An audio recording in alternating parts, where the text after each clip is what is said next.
What is going on, guys? Jack here, and welcome to episode 7 of The Final Push, here with Watford in the Sky Bet Championship. Hopefully you guys are good.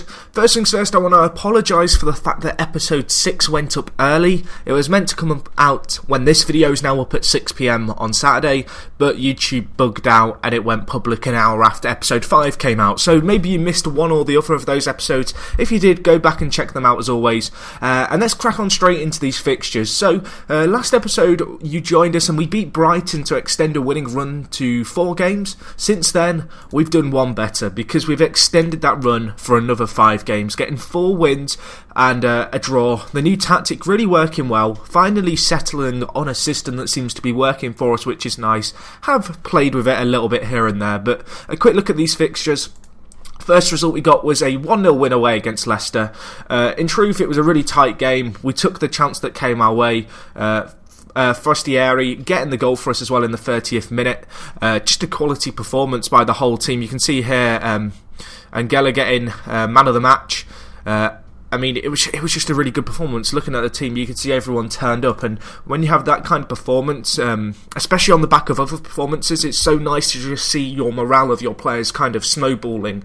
Because up until this point, with me only winning maybe 3 or 4 games, then losing a load, or winning 1 or 2, then losing a load, morale has never been something that's kind of been stable. But what's happened now is because we've gone on such a good little run, the players, the core group of players, the players who are playing the games, are really enjoying playing for the club.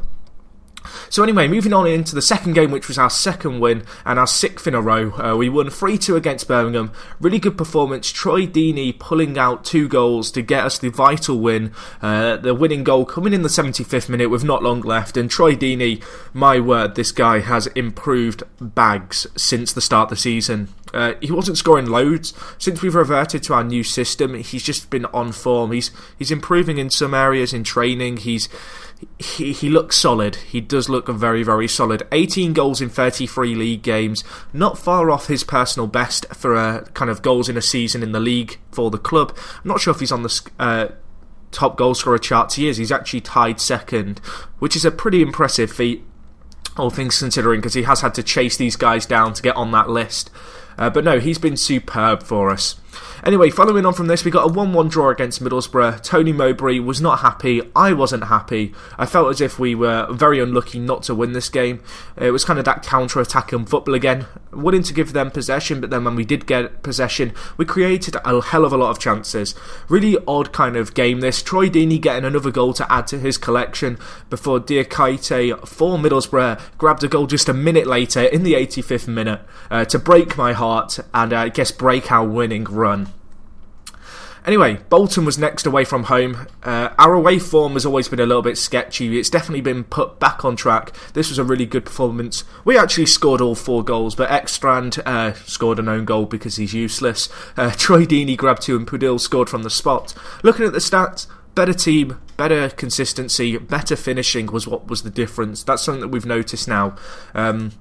I mean, you look now, I think we've scored in the last 10 games in all competitions. I'm now looking at it from Bournemouth onwards. I think that's about 10 games there that we've scored in.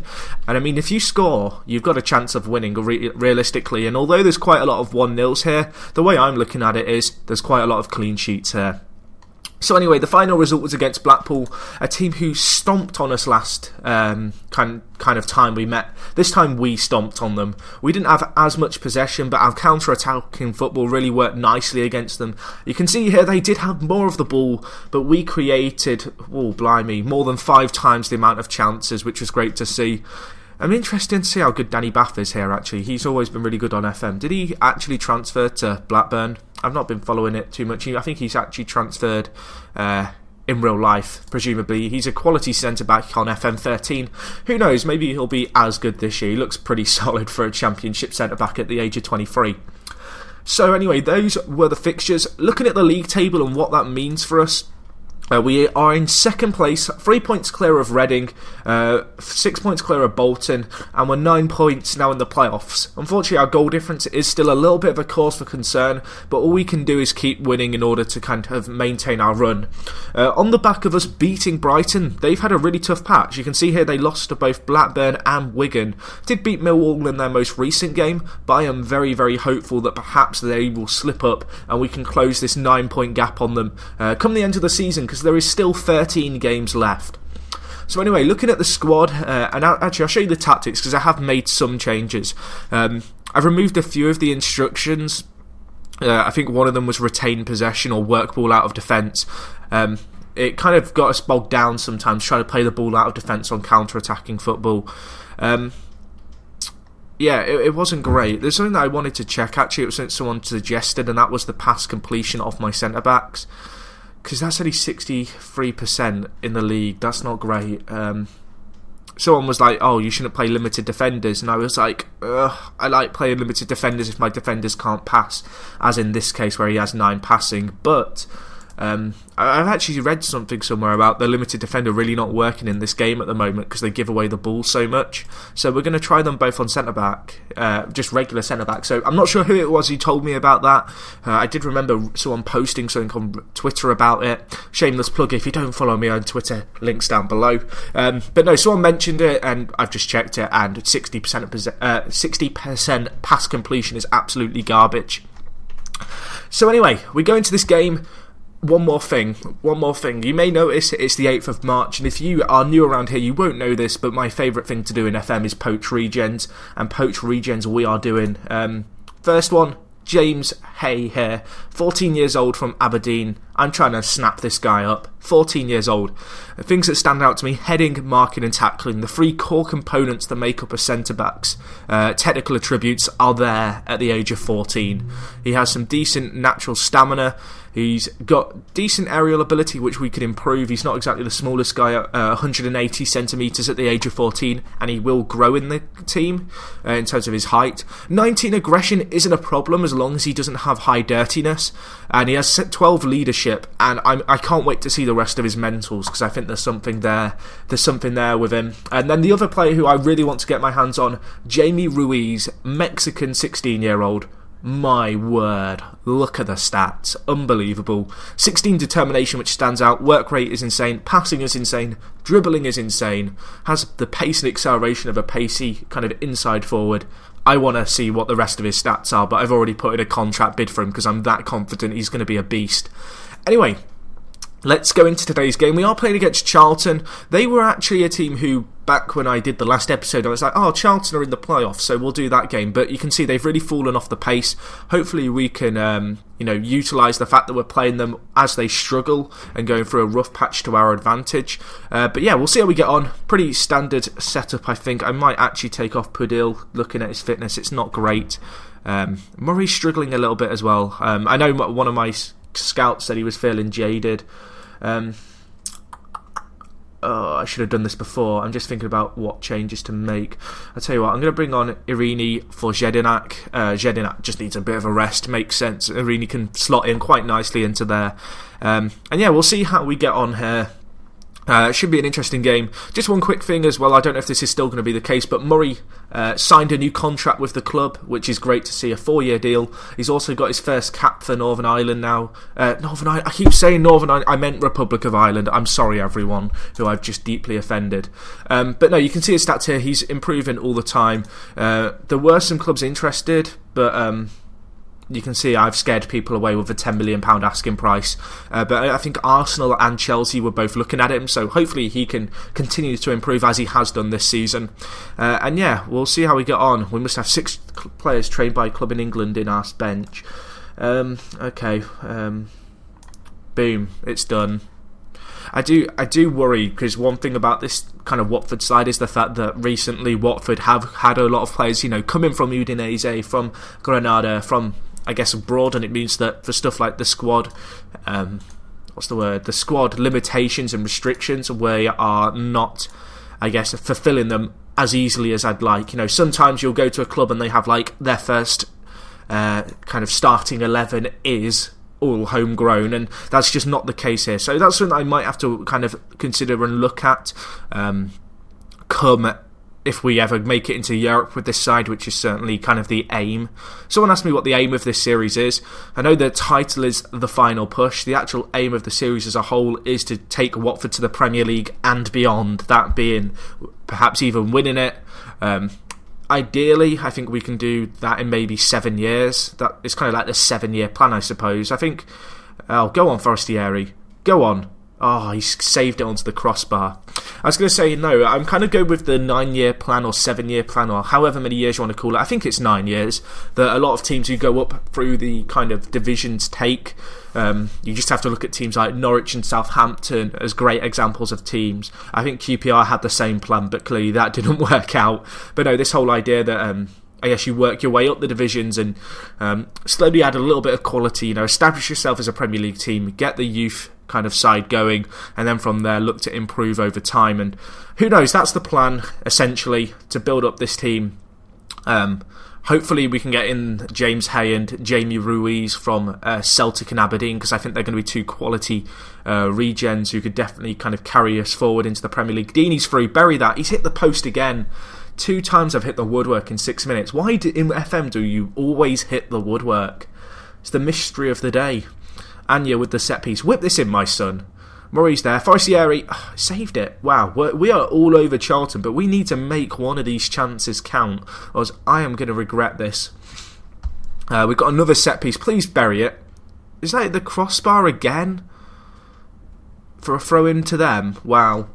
I can't really explain this. If we lose this, I'm going to cry. I think we've had 4 key highlights in our favour, and 3 of them have hit the woodwork, and the other was a save. It's not ideal, but it's really good to see the tactic working, because I've been tinkering with this tactic for so long, trying to get something that worked, and this counter-attacking tactic really works nicely. Forestieri missing again, trying the fancy little chip. Even his manager's got his head in his hands. How did the game know that? I'm actually sat on my desk crying. It's that grim. For the fans. Okay, if you don't know what For the Fans is, it's a podcast that I actually run. We do it every other week, but I know I've got a load of new subscribers, so if you don't know what that is, you can look forward to that. It's essentially a Football Manager podcast where we ramble about the weekend's fixtures, talk a little bit about FM. And yeah, it turns out to be a pretty cool thing, so hopefully you guys are looking forward to that. Anyway, let's go. Let's get a goal, guys. For the fans. I don't think I did the best team talk ever, but I'm hopeful that we can do something. I'm going to change our strike force, because Troy Deeney's having a right mare.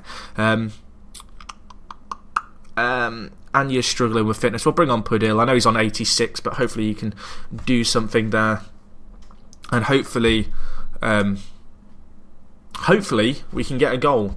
Touch wood. I'm actually going to switch to attacking now, just to chase the game for the last 5 minutes. Knowing my luck, I'm now going to concede. This has probably been the most boring game I've had on FM14, I've got to be honest, in terms of just it being goalless. But we've got a late chance here. Forestieri, is that offside? Please don't be offside. It's in. Oh my gosh, what a win. I take back what I said about it being a boring game. The switch to attacking worked wonders. I'll take full credit for that, thank you. No, that's a great performance, great goal. If we concede now, I'm going to cry. Thank you, ref. Thank you for blowing. Another win on the board. We continue our unbeaten spell. I think that's now something like 10 games unbeaten competitively, which is just insane. Player of the match was Ekstrand, great at the back, performed really well. I think Brighton lost again. They did, they lost to Reading. Oh my gosh, the comeback is on. I could win the league. I say this very early here. There's more teams closer behind me than they are ahead of me, but we could still win it. Ruiz, transfer delayed. Adjust budget. Okay, the 2 regens I wanted have come. And I've got my own intake coming through because Watford have good training facilities. Let's see how good these guys are. Hay deal falls through. We don't have enough funds. What? Approach to sign 287k. Let me just negotiate this out. I'm giving him a very good contract as well because I'm so nice.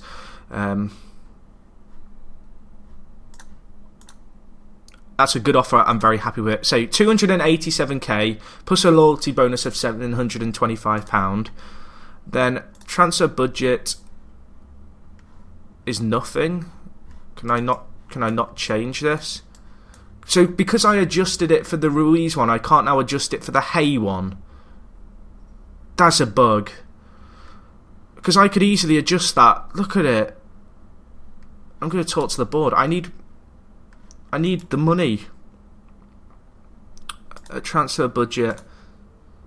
Unfortunately, due to the final fucking financial fair play.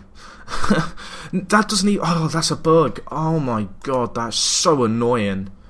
Because I hit adjust budget on the Ruiz deal, it means that the Hay deal, I can't then adjust the budget again for it. But if I'd done it manually, it would have been fine.